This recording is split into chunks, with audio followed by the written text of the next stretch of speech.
Good evening, friends, and welcome to Sleepytime Tales, a sleep-aid podcast aimed at helping you to get a good night's sleep. Do you find your mind plagued with the stresses of modern life, especially when the lights are out and you're trying to get a restful night? Do you find your mind spinning and churning? Follow my voice down the path towards a good night's rest. Listen to me tell a story that will keep your mind from wandering to your daytime problems. The ones that you can't solve right now and will be easier to solve well rested. Listen to my voice and allow yourself to drift, following the twists and turns but slowly letting go and drifting into the deep night. Tonight I'm going to do something a little bit unusual. I'm going to share a bit of a personal story and use that as a springboard to recommend another podcast that I've heard that I've got quite a lot of respect for. Just over a year ago, after an extremely stressful period at work, I took some time off work and basically had a complete immune system meltdown, and I got very, very ill. And I realized, besides the physical illness, that I was extremely stressed, and I've got some friends who suffer from anxiety, and a lot of what I was going through felt a lot like what they used to describe. So when I went to my doctor for a follow-up after the antibiotics for my illness, I mentioned to her what I was going through, and she offered me a couple of options in terms of medication to see how I'd respond to them. One was something very mild for sort of chronic long-term use, and the other one was basically Xanax. It was a generic type of Xanax. It was very strong, but she warned me if you take it too long, it's addictive, but it could just get your emotions more stable and help you out as you go. So I opted for the Xanax. I took a course of that. I was basically taking half pills once or twice a day. I was very, very cautious with the use, and it did bring my emotions into a much more stable state. So now I'm not going to claim any kind of chronic mental illness or anything of the sort. I still have like little brushes with stress every now and then, but I'm not going to say I'm chronic anxiety. But there are a lot of people out there who suffer from it or don't even know that they're suffering from it. So I'm going to recommend a podcast that you try out. It's the Anxiety podcast.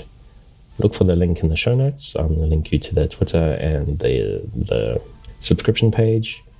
The host is he's a man who suffers from anxiety quite badly and dealt with it through Zen. And while it's obviously not substitute for professional medical attention, it may be helpful for a lot of people, including people who maybe you don't have an issue with anxiety, but you have someone in your life with it. It might help you to understand what they're going through and give you a little bit of a sympathetic perspective. So take a look at the show. If it sounds vaguely interesting to you, I think it's important work and definitely worth checking out. To the more conventional stuff that I promote in this little part of the show, I'm getting a few more subscribers to the newsletter, which is quite cool. Please hit the link in the show notes or go to newsletter.sleepytimetales.net and subscribe. I'll give you weekly updates on new episodes, blog posts, other sleep resources, and potentially interesting products that may help you get a good night's sleep. Also take a look at the Patreon. I've got my weekly bonus catnap episodes that are exclusive to Radio Public or all subscribers on Patreon. So at only $1 a month, you get a bonus episode a week as well. And also just take a swing by the website. I recommend you do that. I've got quite a lot of... I'm posting blog posts there fairly regularly. Other stuff there, reviews that may be interesting to you. So just swing by every now and then and take a look. That's sleepytimetales.net. The music in this episode and all episodes thus far is Undizer Bakumiku. Their music is available on the Free Music Archive. I've linked the website and their Patreon in the show notes, as they have some very cool stuff that they've released under various names depending on the sort of genre. And I recommend anyone takes a look, especially if you have a podcast or something like that as well. A lot of their stuff is public domain and very suitable for all sorts of stuff. So what exactly is Sleepytime Tales, and what is a sleep aid podcast? To answer your question, let me start with a common problem. Do you find yourself lying awake at night with your mind spinning and your emotions in turmoil with anxieties of 21st century life? Do you wake up in the middle of the night and find yourself not quite able to doze back off at 3 a.m.? I'm here to help. My name is Dave, and I'm your narrator, here to talk you into a restful night. I'm someone who has struggled to sleep ever since I was a baby. My parents had sleepless nights with me for many years, and even once I got old enough not to bother them in the middle of the night, I always struggled to sleep. It was quite late in life when I discovered the tendency for droning male voices to knock me out, and when I was listening to them. I used to listen to podcasts at bedtime, and I would suddenly find myself waking up at the outro music, realizing I'd fallen asleep and missed the whole thing.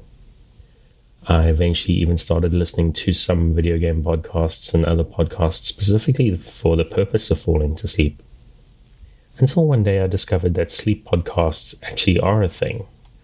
There are some out there that are designed specifically for the purpose of helping the restless mind to stop spinning and flying around like a tornado to help us get to sleep.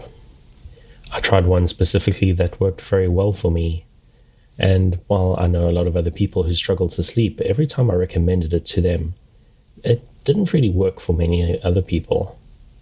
They liked the idea, but they didn't like the narrator's voice. So I thought to myself, maybe I should give it a try. I've got a droning, boring voice, so maybe it would work for some other people. So, welcome to Sleepytime Tales. Every episode starts with this long intro. There's a reason for it, though. The main purpose of this intro is to explain the structure of the podcast to new listeners. The idea is I got to make a case for you why it makes sense for you, and you either decide whether or not to stick around. Another part of the reason for the long intro is the people who've been around for a while. I know there's some listeners who've been with me since basically day one. For them, it's sort of part of the ritual. The whole thing here is we're trying to build a habit of going to sleep. Almost like a ritual, something that we do repetitively to help us develop new behaviors. If you're an insomniac, and I'm one myself, the behaviors we have tend to cause us to spin around in circles and not focus and keep us awake all night. So for the use of longer time listeners, this is part of that new habit creation. For them and you new listeners, now is the chance to, you're probably listening to this on your phone, but put it where you can't see it so you don't have light shining in your eyes. Have yourself a little drink of water. Make sure your room temperature is not too high. A slightly cooler room makes for a more pleasant sleeping environment. And wrapping yourself up appropriately in your blankets. What we're going to do here is we're building a space together. And we're building a space and developing habits, things that are going to help you to sleep. The basic idea is that you listen to me as I tell you tonight's story. That you listen just closely enough that your mind stops spinning. That spinning mind that prevents you, like me many nights, from having a restful night's sleep. You listen and that spinning stops, and then you can just follow the story just long enough and just closely enough that you eventually drift off. Tonight's story, it's the fifth one about a little young boy who has magical adventures in the forest. The stories are not they kind of are serialized, but they stand on their own. It's not like you're going to miss any important plot points. The basic idea with these stories is that they're just interesting enough to hold your attention, but not so interesting that you just cannot bear to not reach the end of it. I would like to say that the premise of these stories is interesting, but the execution isn't, because It's just got to hold your attention a little bit, but ultimately, it's boring enough that it doesn't keep you awake. It's very important, though, as you listen, is that you don't try to force the sleep. As I've said, this is all about developing a new habit, a bedtime ritual. So if you've been struggling to sleep most of your life, you're in the habit of trying to force yourself to sleep. You've probably had nights where you've gotten tense and frustrated, and maybe even on the verge of tears, that you just yet again we have another night where you just cannot get to sleep. Don't force it. Do not force it. Just keep a light mental grip on my voice. Listen to me as I talk and just follow the thread loosely, and then when the time comes, your hand will just let go and you will drift into the dark like you're floating on a warm lake, safe and sound, but floating away and not stressing out. Now, obviously, I'm hoping that you're asleep before I get to the end of the episode, but it's very important that you don't feel pressurized. It may not work on the first night.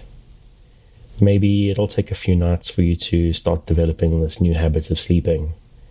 Maybe my voice is strange to you. Maybe the idea of lying in the dark and listening to a strange man seems a little bit odd. To be honest, it is kind of, but I've got many happy listeners, and if you're not one of them already, maybe you can be. Maybe the idea is not so strange, but you're used to lying in the dark for a couple of hours staring at the ceiling, so maybe one episode at first just isn't long enough. It is very important, though, that you try to relax. If you're new to the show and you're prone to late nights lying staring at the ceiling, this may take a while. Be patient. It may take a few days for this to work for you. So queue up a few episodes or just run through the backlog. What I usually do with the Sleep Aid podcast is I just actually let it stream all night. I lie down in the dark with my earbuds in and I let them run. Sometimes even when I wake up at 3 a.m. and the stream is still running, rather than trying to force myself back to sleep, I just carry on listening to the voices and I waft back to sleep. Something that happens to me quite often, and I actually really kind of enjoy this, is I wake up 30 minutes before my alarm goes. Often, again, the show is, whatever I'm listening to is still running, and I carry on listening, and once again it knocks me right back out. Let me tell you that 30 minutes is sometimes the most restful part of my night. Just being able to let go and go into a deep sleep right before the alarm is so deeply satisfying. And so you have the basic idea. You relax and you lie in the dark. And while you do that, I tell you a tale. So relax, dear listener, my nighttime friend who has decided to lie in the dark and listen to my voice. You will always be safe with me, because I'm here to help you relax. I'm here to help improve your life in a small way. Or maybe it's not even so small. People don't sleep very well these days. Insomnia is a public health crisis, and it makes a lot of people's lives more difficult. So while I'm not going to claim to be any miracle worker, I'm here to do a small part to help you in what could be quite a big way. I'm here to help you face tomorrow and the day after, well rested and better able to cope. I believe very strongly in kindness. I want to be kind to you. I want to share kindness with you. And the most important thing of all, I need you to be kind to yourself. If you can't get to sleep, even with me here in your ears trying to help, don't rebuke yourself. Don't beat yourself up. Just lie there. Keep your eyes closed and try to listen to the story. Listen to my voice and follow the thread and just see how things go. If it doesn't work for you tonight, we'll try again tomorrow. But it is very important that you're kind to yourself. Don't get frustrated. Don't beat yourself up. Frustration is one of the great enemies of a good night's sleep. I've had many long, late nights of frustration, frustrated staring at the ceiling, just so angry with myself. but that doesn't help. One of the intentions with this podcast is to short-circuit that frustration. I want to try and distract that feeling that we get when we blame ourselves for not being able to let go and drift into the dark. So take a breath. Forgive the fact that you can't sleep, and let my voice wash over you and under you. Take another breath.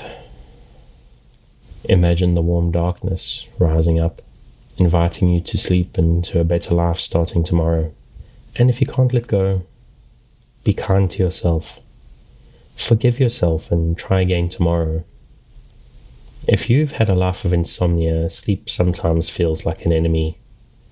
But it's a natural process that we've been pulled away from by the stresses of life and progress that shines bright blue lights in our eyes at all hours.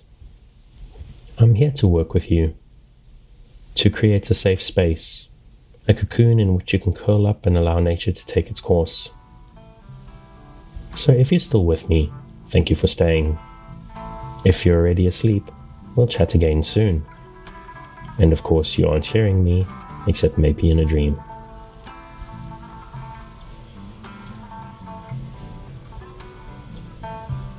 Buddy in the Woods at Night. Now, if you've been listening for a while, you will be familiar with the stories of our little friend Buddy, the young boy who has had several adventures so far among the denizens of the forests in which his house was. The first adventure was based on a story in the news in around May or March or April rather, about a young boy who disappeared, and when he was found said he'd spent a few days with a bear. I realized early on that my planned thing for him to spend some time every episode would be a little bit too boring. Spend some time with some random animal would be a little bit too boring, so things have gone in a more fantastical direction since then. So far, Buddy has spent some time, as I said, with the bear. He discovered the gnomes that like to hang around in the workshop at his house, and who live out in caves deep in the forests. He's met and spent some time with the goblins who live even deeper in some of those same caves, and he met some pixies in a tree after saving one from falling in some water.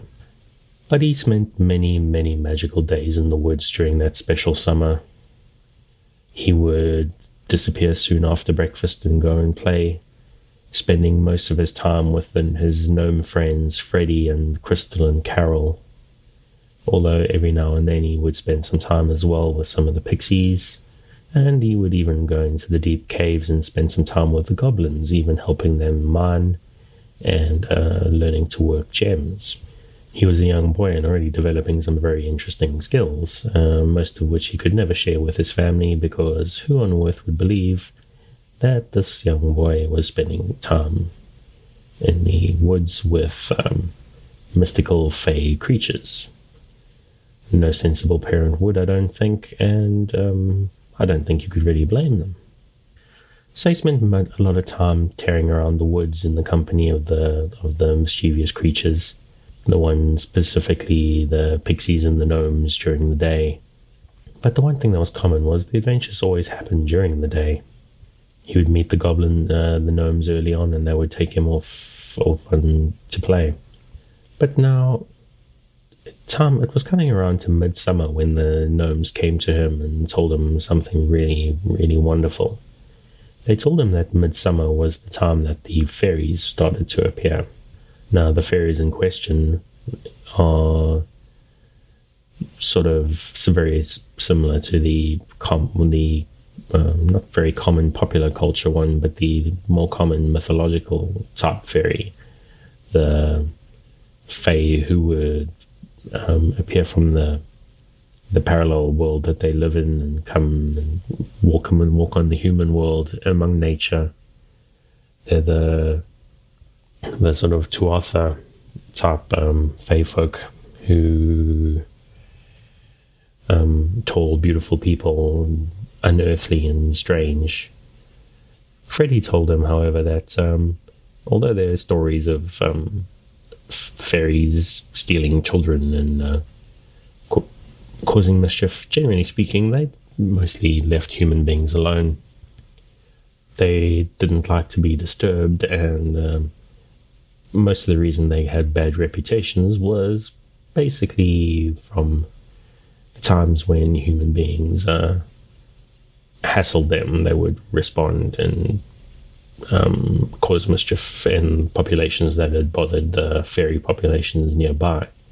People would come and disturb them in their celebrations and their fairy rings and that sort of thing, and anybody who disturbed the celebrations, particularly with malice, would find themselves abducted, or find their children would disappear for a while and then be brought back after giving them a scare. The children were always pretty well treated, though. They were looked after very carefully, because the fae folk would never lash out at human children for the sins of their parents. At least not. They would make the children suffer. They may make the parents suffer and fear a little bit. So Freddie told Buddy these stories, and because Buddy had heard some of the stories about fairies and was a little bit scared, but Freddie always looks after him, so Buddy knew he was going to be safe. And a reminder I like to make every time I record one of these episodes is I can promise you that no matter whatever happens, Buddy will always be safe in these stories, because I don't do child in peril stuff. I'm a parent, and even before I was a parent, I didn't like that sort of thing at all. So I can tell you now, spoiler alert, Buddy is never going to be in any kind of risk in any of these stories. If this is your first one, you may not realize that, but you can go back and listen, and there's never any kind of tension about that sort of thing. Freddie told Buddy that around midsummer, the fairies would come and hang around for about a week. They would have celebrations in the deep forests and clearings and fairy rings, and would spend some time. They only really ever appeared at night. They could appear during the day, but then there were individuals when they did. Freddie thought Buddy would enjoy the fairy celebrations, so they organized for Freddie to come. Freddie and Crystal and Carol would come pick Buddy up on Midsummer Night and take them out, and they would take him to meet with the fairies. So after a few days, Buddy wasn't a great one for watching the calendar. He was a very young boy.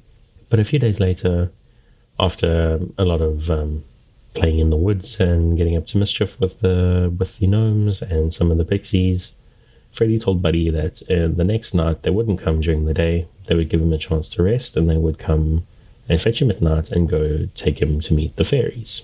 Now, Buddy, after having some time to think about the whole thing, was starting to get quite excited about going to meet the fairies.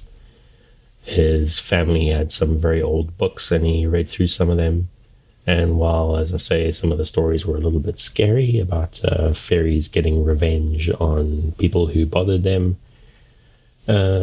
it did seem pretty much in line with what Freddie claimed when he said that most of the time the fairies only hassled people who hassled them first.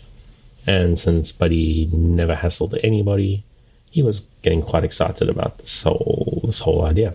So the day came when they were going to come fetch him in the night, and he spent most of the time. He did go into the woods for a little while, but he came and he spent some time. His mother had been quite surprised because he hadn't spent any time at home watching TV or anything like that. So he spent a day hanging around the family and his siblings and his parents.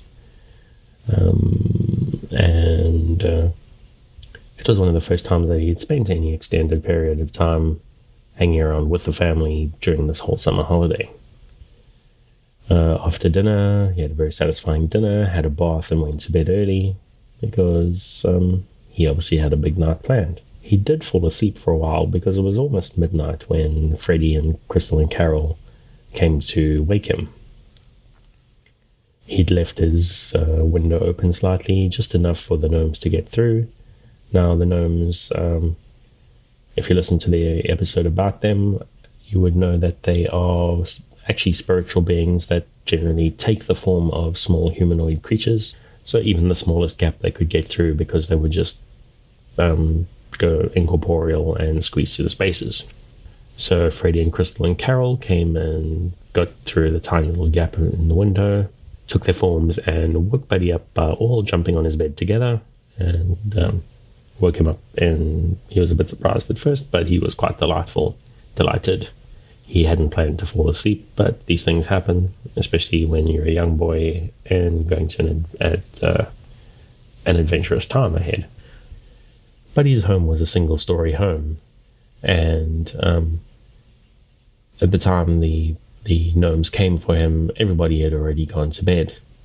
There were bars on the windows and on the doors because there are bears in the area, and every now and then someone would come and visit, and if it was too easy for them to get into somebody's home, they would come into the house and find their place torn to shreds by bears looking for something to eat, especially just before winter when bears were preparing for hibernation. But Buddy found the key and managed to open up the gate and locked it again behind him, because of course he couldn't go incorporeal and squeeze through gaps. He had to go the hard way with the little gnomes. The moon was almost full on this midsummer night. Buddy's way was very brightly lit by the heavenly body up in the sky, and there were many, many stars. Well, obviously it was darker than the day, but it was still, especially once under the cover of the trees, became a little bit hard to see. But some pixies had come along for the trip as well. They were waiting in the trees for him, and they lit themselves up and they lit the way for Buddy to see. Now, it was quite a long walk for him. It took nearly an hour for them to start getting towards where they were expecting to find the faeries. But, gnomes they're not stupid creatures. They're very intelligent and they're clever little creatures, but they also tend to be a little bit forgetful and flighty at times. So when they got to the clearing, when they were expecting to find the faeries, they found something unexpected. They got there. As they came up, there was a sound of music. But the music, well, Buddy didn't know exactly what to expect. He kind of expected something graceful and beautiful and otherworldly from the music of fairies. But as they came up, he heard drums beating very rhythmically and sounded like pan flutes and some kind of wind instruments, and plucked string instruments that probably something like crude harps. Now, as I say, he didn't know exactly what to expect, but he expected something a little bit different to this, so he was a little bit surprised by what he was hearing. And he and the gnomes alike were quite surprised by what they saw when they got to the edge of the clearing. They came across a group of creatures that were not the fairies that they were expecting. The creatures that they found were basically the size of human beings, but had a squatter build. They had long arms and long legs that were bowed. They weren't straight, so they had a hunched look to them, these creatures. But other than their stocky bodies and long arms and legs, they looked pretty much like human beings. Their hair was straight up and soft looking, and their faces were painted. At first, Buddy didn't really know what he was looking at. He had come to terms with what Freddie had told him about the fairies, but these were not the fairies. He knew this much immediately. He didn't know what he was looking at, though, until Freddie said to him, said from the rock next to him, "Oh, wow, I think we've come a day early. These aren't fairies, these are the forest trolls." Now again, Buddy was a fan of fairy stories, and he'd heard all sorts of stories about trolls. But generally speaking, while there are many different types of troll stories, the one thing most of them have in common is that they don't particularly like people. The stories about them eating children and all sorts of things. And while Buddy wasn't sure what was going on, Freddie didn't look particularly alarmed. So he didn't think he was going to end up lunch, but he was still not sure what to expect. The gnomes and the pixies looked at the trolls, surprised but unalarmed. The truth of trolls is that they're actually very shy with human beings, but they're friendly with other fey creatures. pixies and faeries and gnomes and other forest spirits. And in some ways, Buddy was almost like a forest spirit. He was a fey creature with innocent heart and a passion for all sorts of animal, all sorts of life, and not a malicious bone in his body. Although many mischievous ones, he was a bit of a rambunctious child, although without any malice in him whatsoever. So Freddy told Buddy that, he said to Buddy, I think we're going to take you to meet these trolls tonight, but you're just going to need to wait here for a few minutes, because the trolls are very sharp with human beings. And if you just pop out of the trees, they're just going to run away very suddenly, and you'll probably never see them again. They're very interesting people, and I'm sure you'll want to spend some time with them. So please just hang around here for a little bit and try not to be seen. The pixies dispersed into the trees. They were getting bored. They liked the troll music, but it was pixies are very flighty creatures. Some of them would probably come back later, but right now they were wandering off to go do their own thing. Freddy and Crystal and Carol went among the trolls. The trolls that were playing music continued. The trolls that were dancing mostly continued. A few slowed down to have a look at the little gnomes coming in. They're creatures that were not even knee-high to most of the trolls. There were several sitting around just eating and drinking, and they went over to welcome Freddy and Crystal and Carol. Freddy spent a little time talking to one of the older trolls.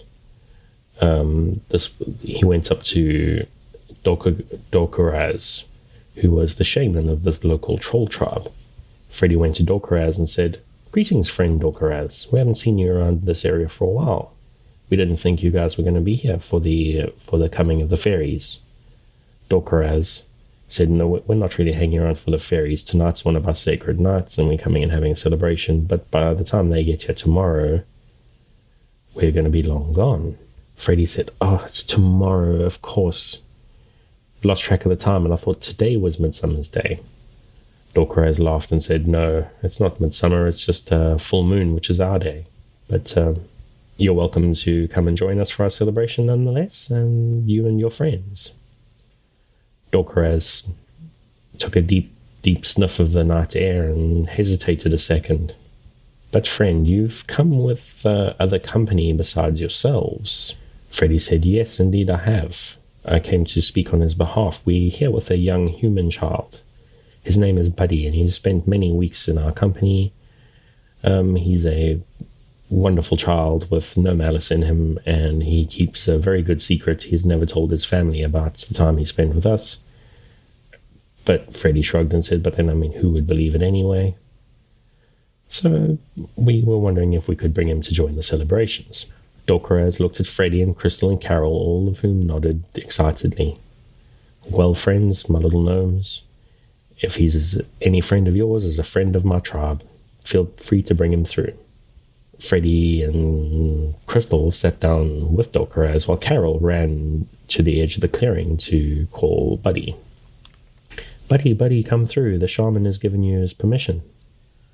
Buddy was a little bit nervous about this, but he trusted his friends implicitly, so he went through with them. He went with Carol to meet Dorkaraz, the troll shaman. "Greetings, young Buddy," said Dorkaraz as the young boy walked up. Welcome to the Deep Forest Tribe full moon celebration."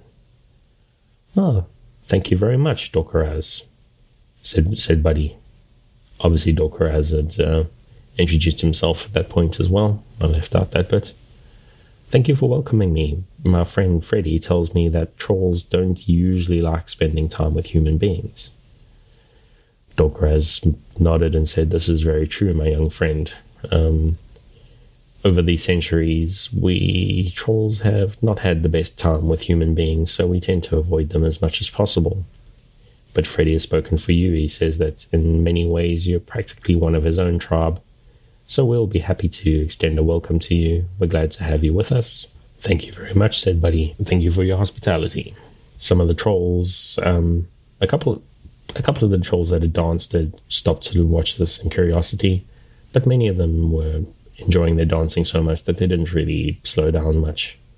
Dorkaraz did gesture to a few of the trolls that they were with to bring some food and drink for Buddy. The food was mostly fruit and berries and nuts and that sort of thing. Turns out the troll tribes were vegetarian, the ones in the Deep Forest clan. So they brought clean water that was so pure it was actually almost like a soft drink. It was so pleasant to drink, although without the sugar and other unpleasant additives, and a lot of fresh fruit and nuts.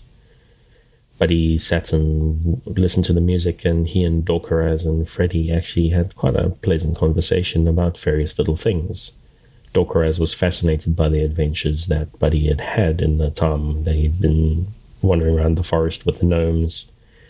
Dorkaraz was very impressed about the story with the bear, because while trolls live in harmony with the forests, bears are always something potentially a little bit dangerous to hang around with. So Dorkaraz was fascinated by this, obviously.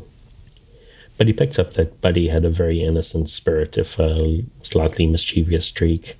So he understood that what many animals understand in human beings is they understand that innocence is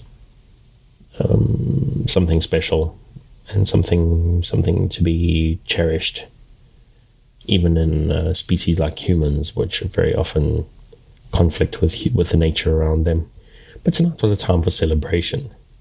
After a little bit of eating and drinking, Buddy went to dance.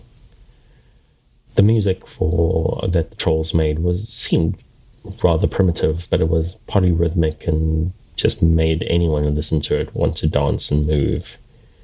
It was impossible to sit and listen to this music. It wasn't at all for that sort of thing. So Buddy got up and danced, and he went and he played some drums with the musicians. The troll musicians were absolutely delighted at the spirited young boy who came to join them. He danced and he played and he ate some more fruit and he drank more water, and eventually it was starting to get quite late. Remember now, Buddy is quite a young boy, and he needs a good night's sleep. It was starting to get late at night, and the gnomes and trolls alike started to pick up that Buddy was starting to lose energy quite badly.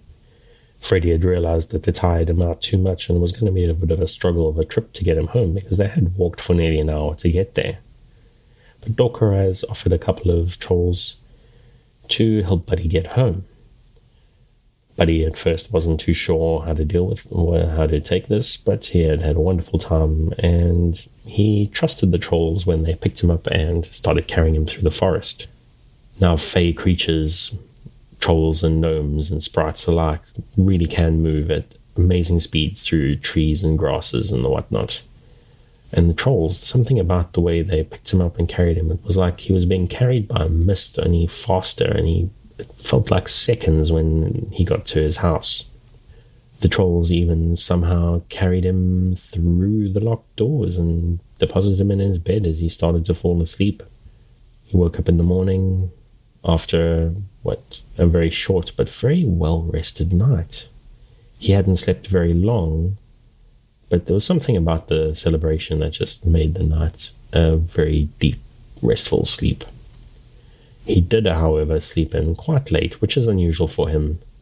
His parents actually thought maybe he was getting a little bit sick because he'd spent a lot of time hanging around the day before and then slept in this day, which anyone with small children knows that's quite unusual, especially holiday time when they're going to have all sorts of adventures to get up to. But they let him sleep in a little, and he got up and he had a late breakfast, and he was his usual energetic self, so they never worried. And Buddy spent the whole day remembering the night with the trolls. Freddy had said, well, sorry that we'd got the wrong day. We'll give it a couple of days and we will go meet with the faeries on one of the other nights, because you're going to need a little bit of a break. Now, I've just been looking at some of the origins of stories of trolls. The original origin for trolls basically comes from Norse mythology. Trolls are actually one of those things that are very inconsistently sourced. In Old Norse sources, trolls dwelt in isolated mountains or caves and lived together in small family units. They were generally quite hostile to human beings. Later on, Scandinavian folklore developed actually various different types of trolls, including the sort of style of troll that we think of now when you think of like the movie trolls and those little trolls with the hair that you brush. But basically the main thing in Scandinavian folklore was trolls were pretty much in a lot of ways basically human, but they were not Christian, so they were therefore considered dangerous to human beings. Depending on the source, their appearance can be very different. They can look practically like people. They may be ugly, they may be slow-witted, or they can be just ordinary people who happen to not be Christian. Trolls are sometimes associated with landmarks. In a lot of places in Scandinavia, there are places with troll in the name. In the Norse mythology, trolls and jotuns and those sort of things are all pretty much interchangeable. In Scandinavian folklore, trolls could be pretty much anything as well. It's a general purpose nature being, basically. Anything otherworldly could be a troll. Often similar to the faeries of Anglo-Celtic traditions. I'm going to link to a few sources for troll mythology, which some people might find interesting. The Wikipedia page, which is quite a common thing. And then also the website of the author Terry Graves, who has quite a charming little section about various troll stories, including stories of damsels turning into trolls and stuff like that. So definitely worth having a look. There's even stories on Terry Graves' website about 19th century stories where folklorists were coming up with different traditions about Norse troll or definitions of trolls. Yeah, it's sort of fascinating how it's a name that we think of having a specific meaning, but there's almost nothing in common from trolls in different stories. From the World of Warcraft forest trolls with their sort of shamanic. I actually realized now, telling my story, that I was almost referring to Warcraft troll types, which thinking about it, not proud of, because those depictions are a little bit problematic. And then obviously there's the mountain trolls of Tolkien, particularly in The Hobbit, the ones that got turned into stone by Gandalf, tricking them to stay out in the sun, fighting over eating dwarves. So it's definitely something worth, I've definitely got some sources that if you're curious are worth taking a look at, so hit those links and check them out.